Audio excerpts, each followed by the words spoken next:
I was 21 that summer, home from college, aimless in the way you get when you're back in your childhood room, lying in a bed that suddenly feels too small. Everything looked the same. The faded posters, the creak in the floorboard. Near the closet, the hum of the ceiling fan that never really cooled the place down. But I wasn't the same. I didn't fit right in the life I used to live. We had people over that weekend, just like we always did when I came back. A few of Dad's buddies, a cooler full of cheap beer, burgers on the grill. Everyone acted like no time had passed. And maybe for them, it hadn't. He was there, of course. He was always there. My dad's friend, Rick. I couldn't remember a time when he wasn't in our lives. Some guys came and went. Co-workers, neighbors, distant uncles who showed up for Christmas and vanished by spring. But not Rick. He was constant. A fixture. One of those men who showed up early to help set up the tent before a camping trip, and stayed late to fold chairs when everyone else had gone home. He'd been around since I was a kid. I used to ride in the back of his truck on trips up to the lake, my fingers tapping against the window, wind blasting through the crack he always left open. He'd rest his arm along the back of my seat, casual, easy, the way grown-ups did, when they were relaxed and sure of themselves. He smelled like motor oil and strong coffee, wore his sleeves rolled up, and always had a little grease under his fingernails, no matter how much he scrubbed. He called me Champ, always Champ. Even when I was 10 and got stung by a wasp and cried for a full hour. Even when I was 16 and dropped a toolbox on my foot and cursed loud enough to make my mother gasp. He never teased, never made me feel small, just smiled with that crooked mouth of his and said, "You're all right, Champ." Back then, I never thought much of it. He was just Rick, big, broad-shouldered, voice like gravel, hair thinning at the temples. A guy who knew how to fix anything and never raised his voice. The kind of man other men trusted. But as I got older, something shifted. It wasn't sudden. More like a slow dawning. A flicker that turned into something steady. I started noticing things I hadn't before. The way his t-shirt clung to. The slope of his back when he leaned over the grill. The way the veins in his forearms stood out when he gripped a wrench. The way his eyes, that deep, unreadable kind of blue, held mine just a beat too long when he asked how school was going. I started catching myself watching him too closely, noticing the way his chest hair curled where it peaked from the collar of his shirt, the way his laugh rumbled low in his throat. Little things. Things I couldn't explain, even to myself. It made me feel strange. Guilty, almost. Like I was trespassing on something that wasn't meant to be seen that way. He was my dad's best friend, practically family. But once I started noticing, I couldn't stop. He never treated me any different. Still ruffled my hair when I came through the door. Still asked about my grades. Still called me Champ, like it was some kind of secret handshake only the two of us knew. But something in me had changed. And now, whenever he was near, I felt it, that restless flicker in my chest, like a match waiting to catch. That weekend, I watched him from across the yard as he laughed with my dad, beer in one hand, the other resting on his hip like it always did. His shirt was unbuttoned at the top, just enough to catch the sweat on his chest. And I remember thinking, not for the first time, that I shouldn't be looking at him the way I was. But I was. And something told me. He knew. The night settled, in thick and quiet, the kind of silence that feels heavier in childhood homes. I lay awake in the room I used to know like the back of my hand. But everything about it felt foreign now. The old posters, the sagging bookshelf, the bed that creaked if I so much as shifted my weight. The sheets were too warm, or maybe I was. I kicked them off and stared at the ceiling fan spinning lazily above me, pushing nothing but stale summer air in slow circles. I couldn't sleep. The house was still. I could hear Dad's snores through, the wall steady and deep like clockwork. Somewhere down the hall, the pipes moaned as they always did, old bones of a house that hadn't changed while I had. I got up, padded down the hall in nothing but my boxers, the floor cool under my feet. I wasn't trying to be seen. Everyone was supposed to be asleep. I just needed a glass of water, or maybe the comfort of something cold. Something grounding. The kitchen was dark, moonlight filtering through the slats of the blinds in pale, silver lines. I opened the fridge, and the glow spilled out over my bare chest and legs, sharp and sudden in the quiet. I stood there for a moment, letting the cool air wash over my skin. Reached for the water pitcher. Didn't hear anything until… I did! A creak behind me. I froze, then turned. He was there. Rick stood in the doorway, one hand braced on the frame, eyes on me. He was shirtless, his sweatpants hanging low on his hips, soft in the middle but solid everywhere else. The porch light behind him caught the shape of his chest, the curve of his shoulder. His face was half-shadowed, but his eyes were clear. Focused, our eyes locked. Neither of us moved. The fridge buzzed beside me. The cold air bit at my thighs, but all I could feel was him, the heat of his presence filling the space between us. His chest rose and fell, slow and even. My pulse did the opposite. I gripped the pitcher tighter, unsure whether to say something or back away. But neither of us spoke. There was no embarrassment, no apology for walking in on me, no quick retreat like most people would have done. He didn't look away, and neither did I. Something passed between us then. A silence loaded with things neither of us could name. Not yet. It wasn't loud or dramatic, just quiet, electric. He didn't smile. He didn't frown either. Just stood there, watching me with the kind of calm that made my skin tighten. I was aware of everything in that moment. The hum of the refrigerator, the condensation on the water pitcher sliding against my hand, the way the light painted my body in pale tones, while his remained shadowed and steady. Finally, he took a step forward.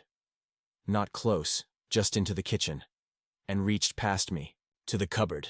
His arm brushed mine, bare skin on bare skin. Just a second. He grabbed a glass and filled it from the tap like this was the most normal thing in the world. I watched his back muscles shift as he moved, the strength that never left him even with age. Then he turned, leaned against the counter and took a sip. Still no words. Just presence. That same grounded energy I'd always felt around him, only now it felt different. Sharper. More dangerous, in a way that didn't scare me, only made my breath catch. I finally looked away. Closed the fridge.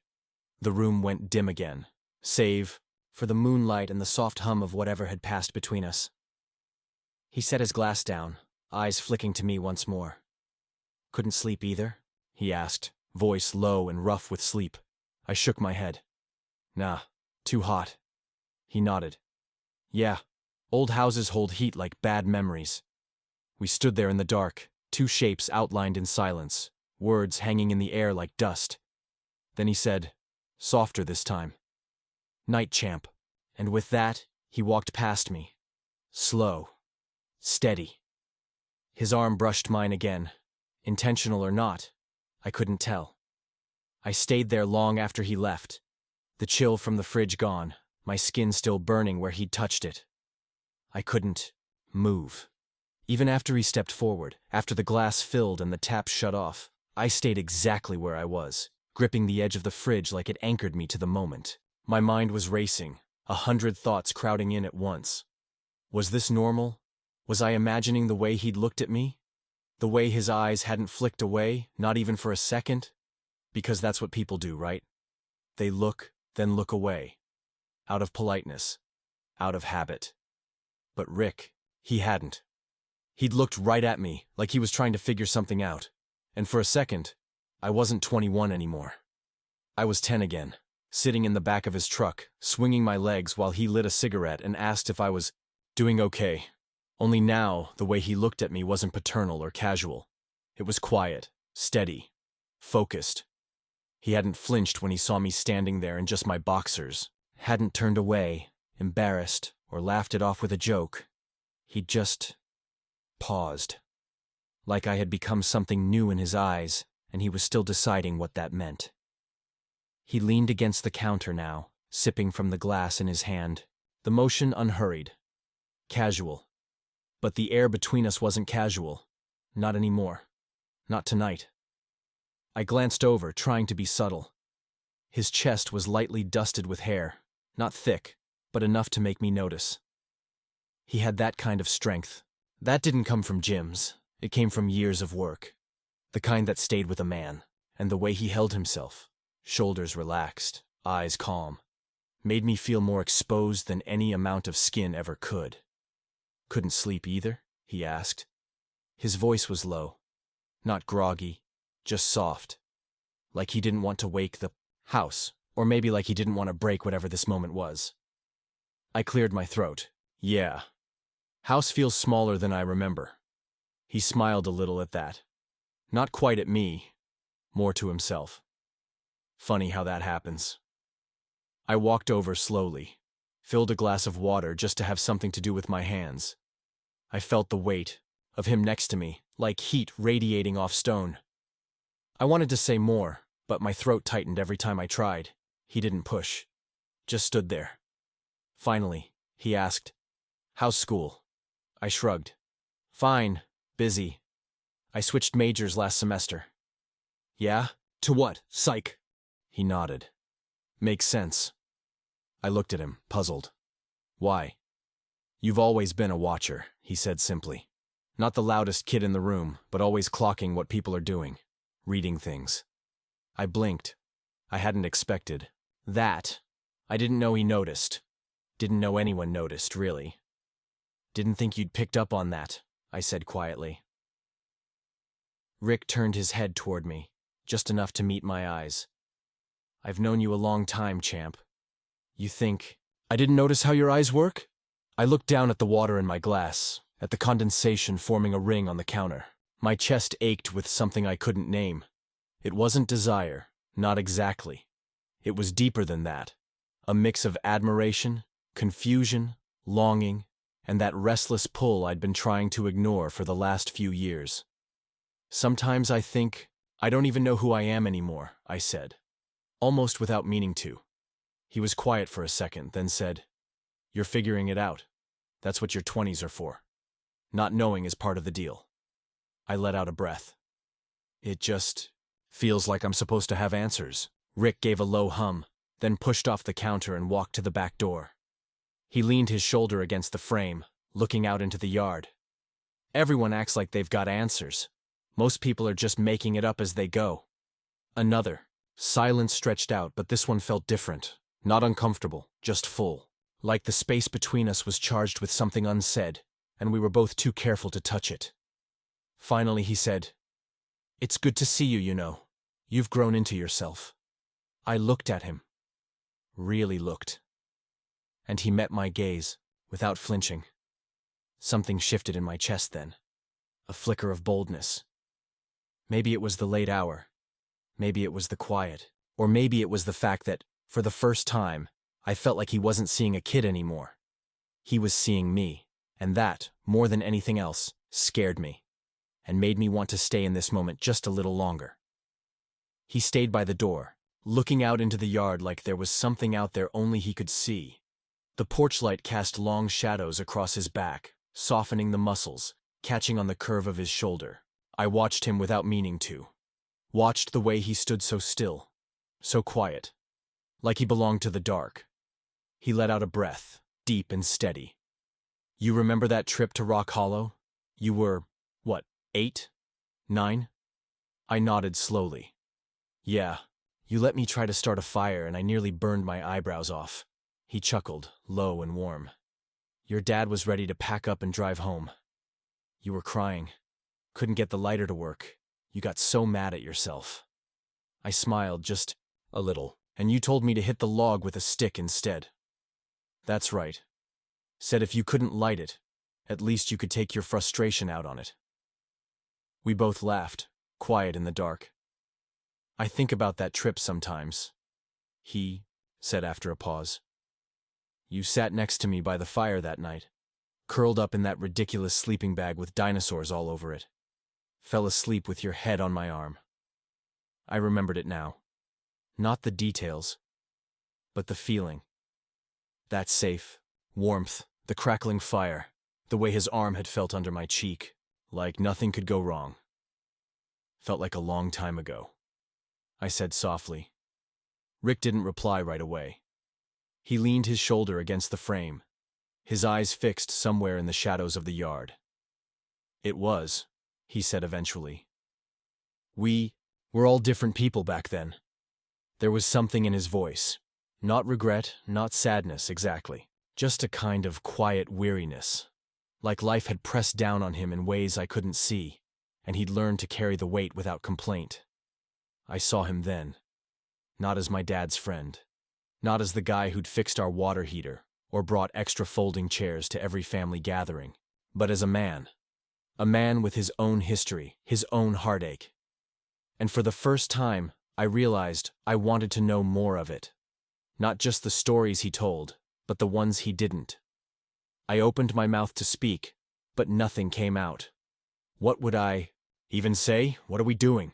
Did you feel it too? Was that silence back there just silence or something else entirely? Instead, I stood there, gripping my glass of water like it could give me answers. Rick glanced over at me. His expression didn't change, but something softened around the eyes. "You're thinking too hard," he said. "Sorry," I murmured. "Don't be. You always were the kind of kid who lived in his own head." "I guess I still am." He nodded. "There's worse things to be." I laughed once, but it didn't feel like laughter. It felt like pressure escaping. There were so many questions I wanted to ask him, about what he saw when he looked at me, about whether he noticed the way I lingered in rooms he was in, about the feeling that had bloomed quietly in my chest over the last few years and refused to go away. But I didn't ask. Because even though the night had peeled something open between us, it wasn't ready to be touched. Not yet, maybe not ever. Rick pushed away from the doorway and drained the last of his water. The glass clinked softly against the counter. "You should get some sleep, champ." That word again. But it didn't feel the same as it used to. Not anymore. Nodded. "Yeah, I will." He looked at me for a long moment. Not smiling, not frowning, just looking. Then he turned and walked out of the kitchen, footsteps slow and steady down the hallway, disappearing into the dark. I stood there a while longer, listening to the silence stretch out around me. Back in bed, I stared at the ceiling again, the fan still spinning useless circles overhead. I closed my eyes. But sleep didn't come. The scent of bacon hit me before I even reached the bottom step. It was familiar. The weekend kind of smell. The one that said Dad had woken up early and decided to cook like he did sometimes when the weather was good and he was in a certain mood. I followed it to the kitchen, slow, trying to shake off the weight of a night without sleep. Rick was already there. He sat at the far end of the table, coffee in hand, leaning back just slightly in his chair like he always did. He was dressed. Now, old jeans, navy shirt, sleeves pushed to his elbows. The kind of casual that looked effortless on him. His hair was still damp at the edges, like he'd just come in from a rinse under the hose or a quick shower. He didn't look at me. Not when I walked in, not when I mumbled morning to no one in particular. Not when I slid into my seat across from him.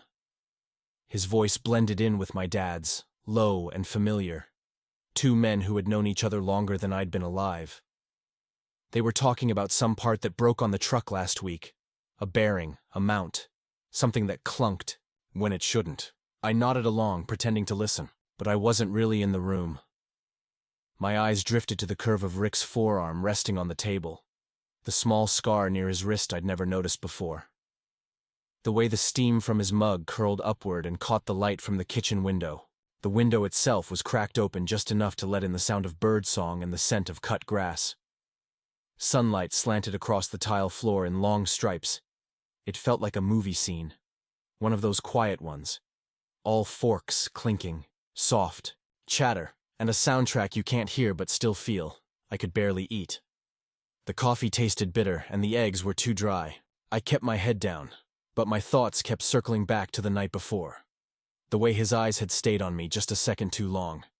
The way he hadn't flinched when we stood in the dark, not touching, not talking, but somehow still tangled in something neither of us said aloud. Was he pretending it didn't happen? That none of it meant anything? Or was he just good at this?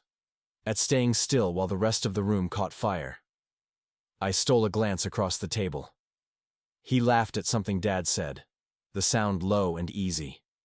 His posture didn't give anything. Away. No nervous tics, no hesitation, but I felt it anyway. Every time his voice dropped low, or his eyes skimmed the edge of my vision. Every time he sipped his coffee, or scratched the back of his neck. I felt the ghost of the moment we shared, or imagined, pulsing just beneath the surface. My knee bounced under the table. I forced it still.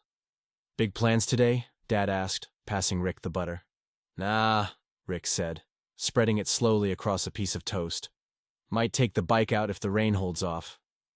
"You're still running that old Yamaha?" "Still. Runs better than half the junk coming off the lots these days," Dad chuckled. "You ever gonna get a car that doesn't rattle when you sneeze?" Rick smirked. "Where's the fun in that?" Their banter continued. Easy, familiar, like well-worn boots. I sat there, the third wheel to a conversation that had nothing to do with me. But every now and then, Rick's fingers would tap the side of his mug, slow and rhythmic, and I wondered if he was just keeping time, or remembering the beat of something unspoken between us. After a while, Dad leaned back in his chair and nodded toward Rick. "He's heading out tomorrow morning. Gotta get back to his shop." I looked up. Tomorrow. I knew it was coming. People. Like Rick never stayed in one place long, but the words still landed hard in my chest. He hadn't told me himself. Not yet. Rick glanced up then, just for a second. His eyes met mine. Quick.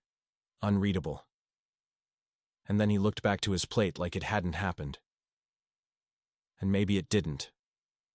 Maybe I dreamed it all. The tension, the weight of silence, the way the room shifted every time he was near.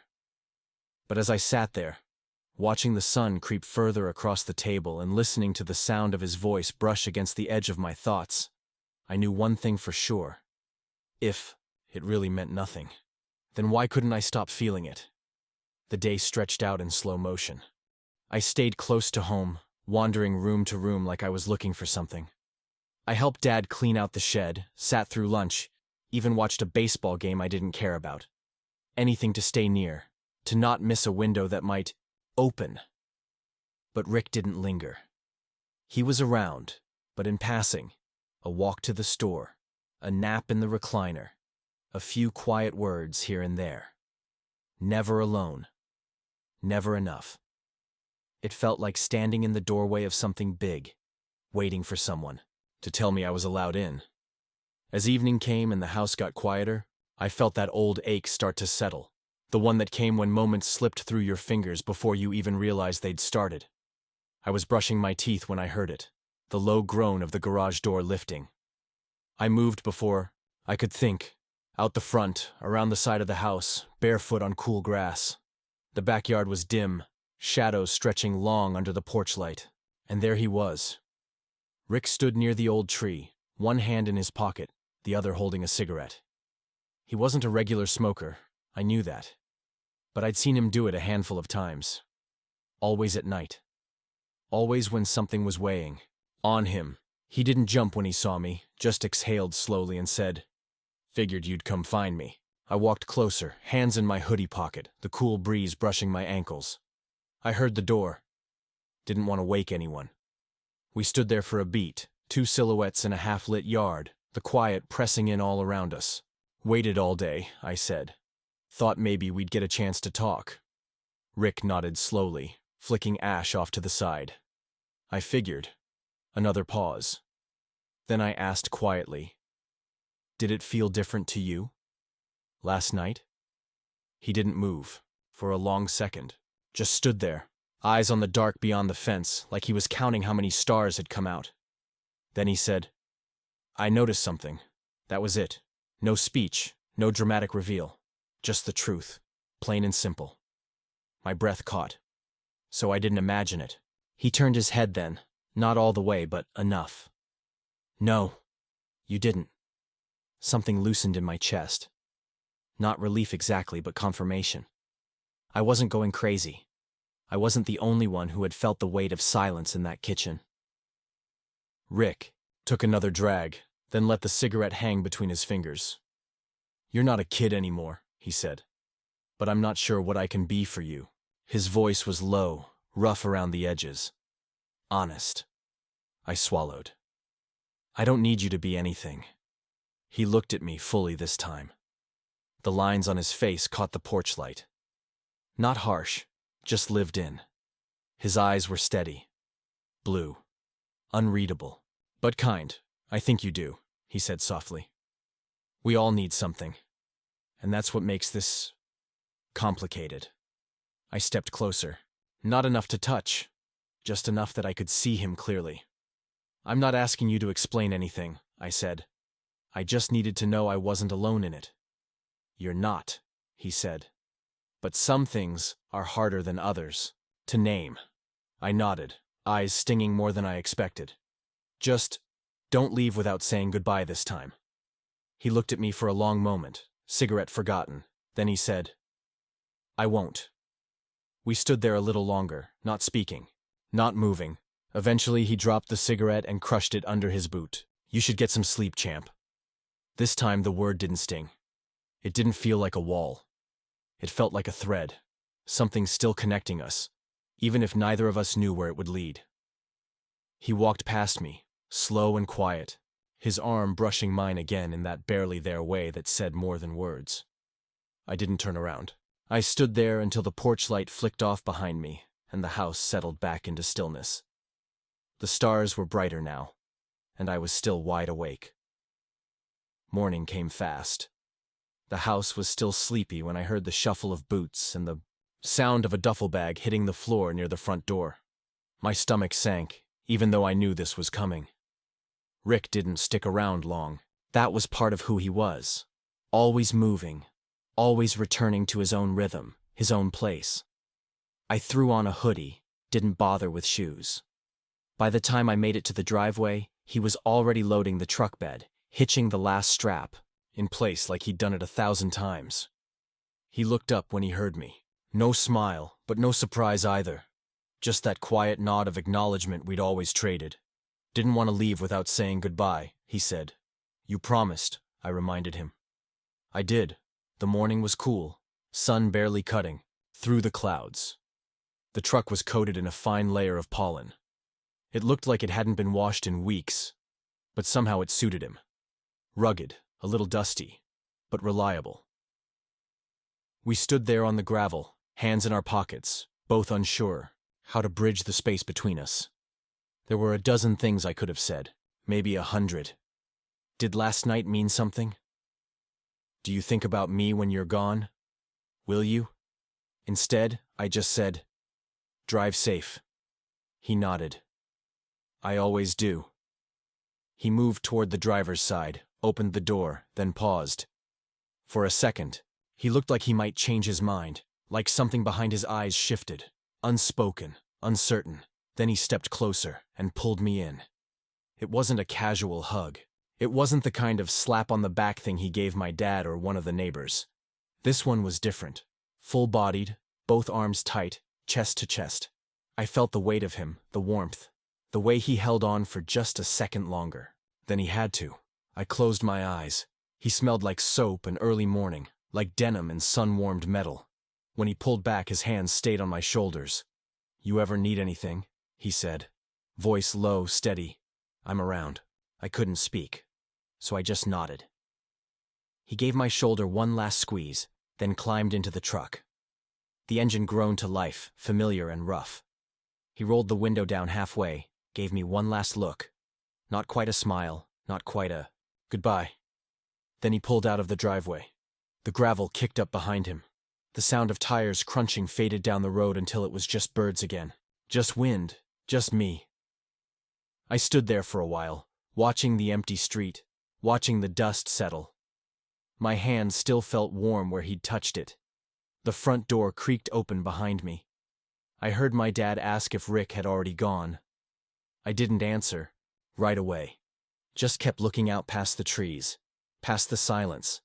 There was no kiss, no promise, no grand sweeping moment, but something passed between us in that hug. Something real.